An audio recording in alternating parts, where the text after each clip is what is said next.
Hi everyone. तो कैसे हैं आप सभी। आशा करते हैं कि आप सभी स्वस्थ होंगे, अच्छे होंगे। ठीक है।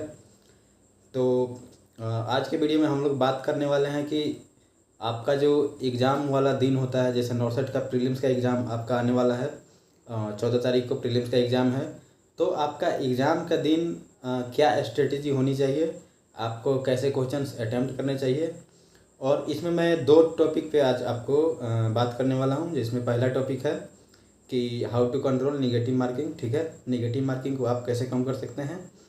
और दूसरा टॉपिक है कि आपको कितना मिनिमम कितना क्वेश्चन आपको अटेम्प्ट करना चाहिए जो आपका सेफ स्कोर बना सके। ठीक है, जिसमें आपका प्रीलिम्स आराम से क्वालिफाई हो जाए। तो आज की वीडियो में हम इन दो टॉपिक पे आपका क्लैरिफाई कुछ करने वाले हैं। तो वीडियो के लास्ट तक बने रहिएगा और चैनल को सब्सक्राइब जरूर कर लीजिएगा, ताकि जो भी अपडेट आता है वो आप तक तुरंत पहुंच जाए। ठीक है, चलिए शुरुआत करते हैं पहले टॉपिक से। तो आपका निगेटिव मार्किंग कैसे कम करें। ठीक है, तो सबसे पहले आप अपने दिमाग में ध्यान रखिए कि जब आप क्वेश्चन बना रहे हैं, जब आपका एग्ज़ाम स्टार्ट हो जाता है, तो आप वैसे क्वेश्चन को सबसे पहले टिक करें जो आपको 100% आप श्योर हैं कि आपको वो क्वेश्चन उसका आंसर आपका ये होने वाला है। ठीक है, यानी 100% पूरा आपका उसमें एक्यूरेट होना चाहिए कि हाँ, ये क्वेश्चन बिल्कुल मेरा सही है और ये इसमें इसी का यही आंसर होगा। ठीक है, तो ऐसे वाले क्वेश्चन आपको पहले छांट लेने हैं। जैसे कि आपका सेक्शन वाइज एग्ज़ाम होता है प्रीलिम्स में। आप सभी को भी पता होगा कि 18 मिनट में आपका 20 क्वेश्चन करने होता है। ठीक है, तो 20 क्वेश्चन आपको 18 मिनट में करना है, तो आप 20 क्वेश्चन पहले देखिए। ठीक है, और उसमें आपका जो 100% श्योरेंस वाला जो क्वेश्चन है वो आप टिक कर लीजिए। ठीक है, उसको टिक करने के बाद आप लगभग 12-13 क्वेश्चन तक आप पहुंच जाएंगे। अगर आपका तैयारी अच्छा है, आपका कंसेप्ट क्लियर है, आप रेगुलर टेस्ट सीरीज अगर दे रहे हैं, तो आपका तैयारी काफ़ी अच्छा है। तो और होगा भी। ठीक है, जहाँ तक मुझे उम्मीद है आपने बहुत अच्छा तैयारी किया होगा। ठीक है, आपका पूरा कंसेप्ट क्लियर होगा, आपका जो भी टेस्ट सीरीज वगैरह आप दे रहे होंगे वो रेगुलर आप बने होंगे उस पर। तो उसके हिसाब से आपका 12-13 या 13-14 आपका क्वेश्चन पूरा 100% श्योर आपका मिल जाएगा कि आप इतना क्वेश्चन आपका हो रहा है। ठीक है, तो ये ऐसे क्वेश्चन जो है आप सबसे पहले टिक कर लें 100% वाला।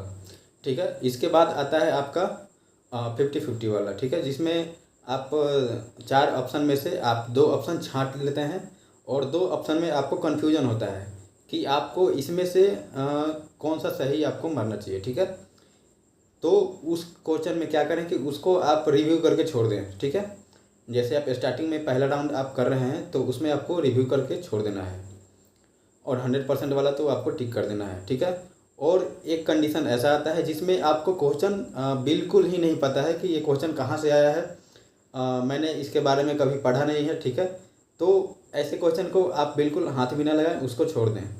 ठीक है, चलिए, तो पहले राउंड में आपको 100% वाला मार लेना है। ठीक है, और दूसरे राउंड में अगर आप 50-50 में कंफ्यूज हैं तो आप उसमें से एक आंसर चूज करके देखिए, यानी आप थोड़ा सा लॉजिक लगाइए, और जिस भी ऑप्शन में आपका लॉजिक लगता है और आपका मन कहता है कि ये सही होने वाला है, तो आप उस ऑप्शन को आप टिक कर दीजिए। ठीक है, तो इसमें आप लगभग 16-17 क्वेश्चन ऐसे आप एक सेक्शन में बना सकते हैं। ठीक है, 16-17 क्वेश्चन आपका हो गया। उसके बाद मुझे लगता है कि आपको रिस्क नहीं लेना चाहिए।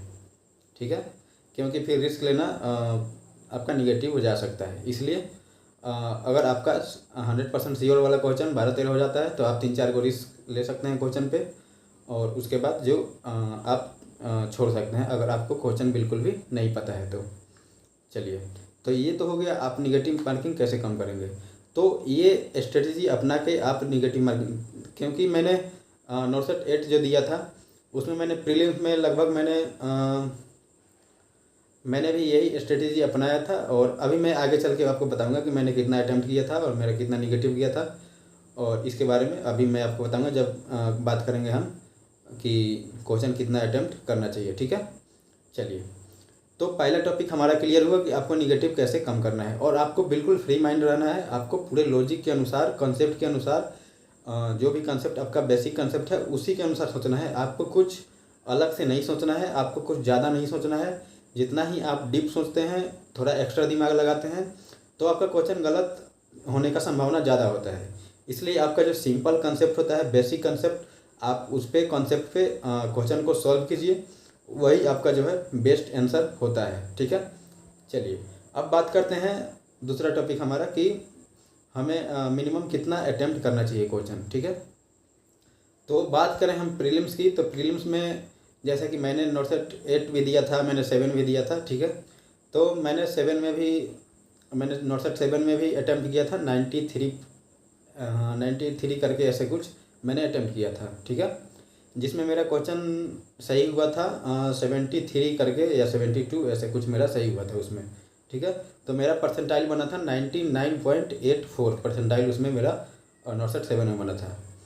अच्छा, अब मेरा नॉट सेट 8 मैंने दिया था, तो नॉट सेट 8 में मेरा मैंने 91 क्वेश्चन अटेम्प्ट किया था। ठीक है, 91 क्वेश्चन अटेम्प्ट किया था, तो हाँ 91 में मेरा सही हुआ था 66 क्वेश्चन। ठीक है, तो 66 क्वेश्चन सही हुआ, तो मेरा परसेंटाइल बना था उसमें 98 पॉइंट कुछ परसेंटाइल था मेरा, 98 पॉइंट कुछ परसेंटाइल मेरा बना था 66 क्वेश्चन पे। ठीक है, तो जो क्वेश्चन का अटेम्प्टिंग जो निर्भर करता है वो आपका निर्भर करता है कि आपका एग्ज़ाम में किस तरह का क्वेश्चन पूछा गया है, हार्ड पूछा गया है या फिर मीडियम पूछा गया है या फिर लो पूछा गया है, इस पे भी आपका काफ़ी डिपेंड करेगा। लेकिन इसमें अगर आप रेगुलर आप तैयारी ही कर रहे हैं सिर्फ, ठीक है, और आपका कंसेप्ट सारे बेसिक सारे क्लियर हैं, ठीक है, और टेस्ट सीरीज भी लगातार दे रहे हैं, तो आपको जो है 90 के बीच आपको जाना चाहिए। ठीक है, और अगर सेफ स्कोर की बात करें तो हम 80 से 90 के लेकर बीच में चल सकते हैं कि आपको 80 मिनिमम आपको 80 क्वेश्चन अटेम्प्ट करना चाहिए, क्योंकि 80 से अगर कम करते हैं तो मेरा मानना है कि आपका थोड़ा सा मुश्किल हो जाता है, क्योंकि कुछ क्वेश्चन तो आप कितना भी करेंगे तो कुछ तो निगेटिव जाता ही है। ठीक है, कितना भी आदमी कोशिश कर ले, कितना भी सही से कर ले, वो निगेटिव कुछ ना कुछ हो ही जाता है। ठीक है, तो इसलिए आप मिनिमम मान कर चलें तो आपको 80 क्वेश्चन अटेम्प्ट करने चाहिए मेरे हिसाब से। और बाकी अगर आपको क्वेश्चन आ रहा है और पेपर का लेवल मीडियम है या फिर लो है तो आप इससे ज़्यादा जा सकते हैं 80-90 के बीच में। ठीक है, तो आप अटेम्प्टिंग का रेंज अगर आप चाहें तो ये लेके चल सकते हैं, क्योंकि मैंने तो 2 बार दिया नोट सेट, 2-3 बार, तो मैंने 90 प्लस ही मारा था, क्योंकि मुझे काफ़ी कॉन्सेप्ट वगैरह क्लियर थे, और मैं ऐसा करता हूँ कि आपका भी कॉन्सेप्ट वगैरह सब क्लियर होंगे। ठीक है, और आप क्वेश्चन का लेवल देखकर ज़रूर अटेम्प्ट करें, अपना जो गोल सेट करें कि आपको कितना मारना है। ठीक है, और पहले ही आप अगर जब एग्ज़ाम दे रहे हैं तो एग्ज़ाम देते टाइम आपको पता चल ही जाता है, और आप हर सेक्शन में आपको पता चल जाएगा कि मेरा कितना इसमें मतलब मेरा कंफर्म कितना सही हो रहा है। ठीक है, अगर आपका क्वेश्चन लगभग एक सेक्शन में 15 क्वेश्चन 15-16 क्वेश्चन आपका सही हो रहा है, ठीक है, तो आप इसमें मेरे ख्याल से ज़्यादा रिस्क ना लें। ठीक है, 15 क्वेश्चन बहुत हैं अगर आपका एक्यूरेट हो रहा है एक सेक्शन में तो। ठीक है, चलिए अब इसके बाद हम बात करेंगे कि कैसे आपको जो है एग्ज़ाम में स्ट्रेस को हैंडल करना है। तो आप बिल्कुल स्ट्रेस फ्री होकर जाइएगा, क्योंकि एग्ज़ाम आपने अगर आप नए हैं पहली बार दे रहे हैं तो थोड़ा बहुत स्ट्रेस हो सकता है, लेकिन अगर आप पहले एग्ज़ाम दे चुके हैं, 3-4 एग्ज़ाम दे चुके हैं, तो आपको स्ट्रेस नहीं होना चाहिए, उतना होता भी नहीं है, एंजाइटी वगैरह उतना नहीं होता है, क्योंकि मैंने भी एक्सपीरियंस किया है। ठीक है, तो एग्ज़ाम वाले दिन आपको अगर आप चाहें तो ये स्ट्रेटजी फॉलो कर सकते हैं। ठीक है, और इसके बाद बाकी आप एक बार एग्ज़ाम का क्वेश्चन का लेवल ज़रूर देख लीजिएगा कि ठीक है, और उसी के हिसाब से अपना अटेम्प्टिंग गोल सेट कीजिएगा कि आपको कितना अटेम्प्ट करना है। ठीक है, चलिए ठीक है, फिर से मिलते हैं नई वीडियो में। बाकी आप लोग अभी मोटिवेटेड रहिएगा, बिल्कुल आपको निगेटिव नहीं सोचना है, आपको डिप्रेस नहीं होना है। ठीक है, क्योंकि एग्ज़ाम आपके सर पे है, और आपको जो भी की पॉइंट्स वगैरह हैं, ठीक है, मैंने पिछले वीडियो में बताया था, तो आपको की पॉइंट्स वगैरह हैं जो भी आप अपना उसी को रिवीजन कीजिए, आपको कुछ अलग से पढ़ने की ज़रूरत नहीं है नया चीज़। ठीक है, तो इसलिए मोटिवेटेड रहिए पूरा। आप कोई भी किसी भी तरह का निगेटिव मत सोचिए, किसी के भी बहकावे में या फिर कोई कुछ भी बोल रहा है उसमें आपको नहीं पढ़ना है। ठीक है, कि अरे तेरा नहीं होगा या फिर तेरा ये है वो है, ठीक है, इन सब चीज़ों में आपको पढ़ना ही नहीं है। और एग्ज़ाम सेंटर पे जैसे ही आप जाएं तो वहाँ पे किसी को पढ़ते हुए देखकर आप बिल्कुल भी डिप्रेस ना हो कि मैं नहीं पढ़ रहा हूँ, मेरा ये वो, ठीक है। आपको ऐसा बिल्कुल डिप्रेस नहीं होना है, क्योंकि बहुत सारे लोग देखते हैं कि एग्ज़ाम सेंटर पे पढ़ते रहते हैं, ठीक है। तो आपको उसका कोई चिंता नहीं करना है। आप बिल्कुल घर से निकलें, ठीक है। घर से निकल के आप एग्ज़ाम सेंटर पे जाएँ और बढ़िया मस्त अपना एग्ज़ाम जाकर दें, ठीक है। कोई पढ़ रहा हो, कोई कुछ भी बोल रहा हो, कोई क्वेश्चन पूछ रहा हो या फिर आप जवाब नहीं दे देते, बिल्कुल आपको उस दिन किसी भी क्वेश्चन का जवाब कोई भी पूछे आपको बोल देना है कि मुझे नहीं आता है, आप किसी और से पूछ लो, ठीक है। तो आपको उस दिन बिल्कुल भी स्ट्रेस नहीं लेना है, बिल्कुल भी एंजाइटी नहीं लेना है, ठीक है। तो आप सबके नॉर्सेट प्रीलिम्स एग्ज़ाम नॉर्सेट 9 के लिए, ठीक है, ऑल द बेस्ट, ठीक है। और बाकी आप लोग प्रीलिम्स का एग्ज़ाम देकर आइए, उसके बाद मेंस के बारे में बात करेंगे। फिर मैं बताऊंगा आपको कि मेंस के एग्ज़ाम में मैंने कितना क्वेश्चन अटैम्प्ट किया था और कैसे मैंने पढ़ा था। मेंस के लिए आपको क्या तैयारी करनी है, कहाँ से पढ़नी है, कौन कौन सी चीज़ें ज़्यादा इंपॉर्टेंट होती है और मेंस में आपका क्या पूछा जाता है। और याद रखिए कि आपको प्रीलिम्स में सिर्फ ज़्यादातर